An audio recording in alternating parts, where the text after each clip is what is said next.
Well, let's move on because the Northern Territory Chief Minister Eva Lawler says the Alice Springs curfew that bans children from the centre of town after 6 p.m. may be extended beyond the 2 weeks. It's been 7 days since at least 70 people ran riot in Alice, forcing the Northern Territory government to impose a curfew from 6 p.m. to 6 a.m. for under 18s. Let's get the latest on the ground now. Joining us is Alice Springs Mayor Matt Paterson. Matt, good to see you. Thanks for joining us. Has there been a noticeable reduction in crime since that curfew was put in place last week?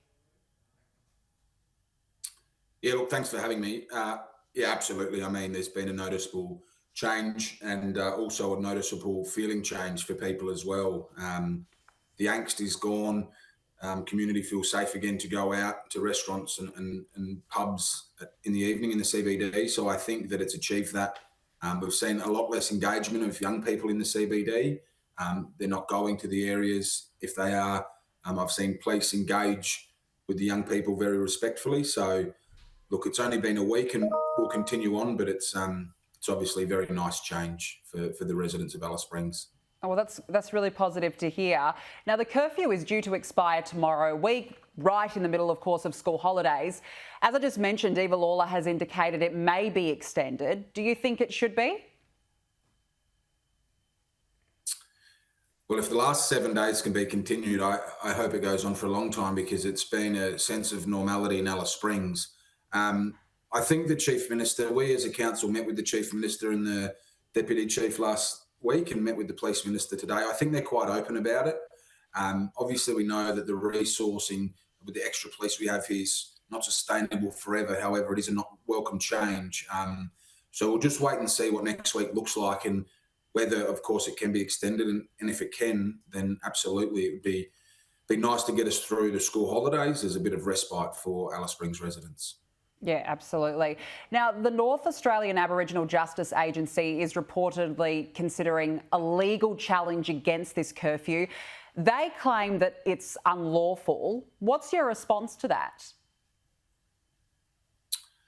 NARJA are the most dysfunctional organisation in the Northern Territory, so I'm not going to take any advice from that organisation.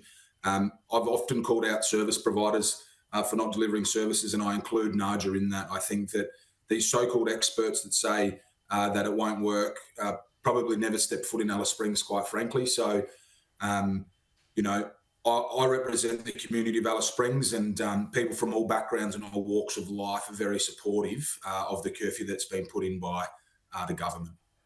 Yeah, fair enough, absolutely. Are you disappointed at all, Matt, that there hasn't been a real focus by the federal government on the curfew and on the issues in Alice Springs? The Prime Minister has ignored calls to come to Alice Springs to see it for himself. Should he visit? Yeah, look, I do want to just touch on our federal members, Marion Scrimgeour and Jacinta Price, both from Alice Springs and fantastic advocates for Alice Springs in Canberra. Now, we know that they're from different political persuasions, but they've got Alice Springs in the centre of their heart and quite constantly advocate for us. If the Prime Minister doesn't want to come here, I'm more than welcome to go to Canberra to have a chat with him. Look, I don't hold Anthony Albanese responsible for this. This is 30 years of dysfunction and poor policy that's got us to this point, but he is the Prime Minister, and I think that it's important that he understands what the middle of the country is going through. Yeah, clearly. I mean, we've just got vision on our screen of when he came last year, but he certainly didn't stay long enough, ideally, to be seeing what the actual issues are. Now, before we let you go, Matt, how have the locals responded to the curfew and the current changes? Are they pleased? Are they satisfied with the action being taken? Yeah, overall, I mean, we're not going to please everyone, but overall, I would say the vast majority of people are relieved that the curfew's been put in place. Even from people years ago who advocated against it, I think people are just so fed up and they just want to be safe and they just need some calm back into the community, and that's what we've seen.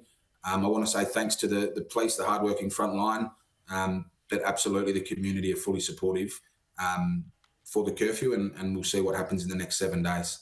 All right, well, we're certainly keeping in touch with you, Matt Paterson. Thank you so much for joining us on the show.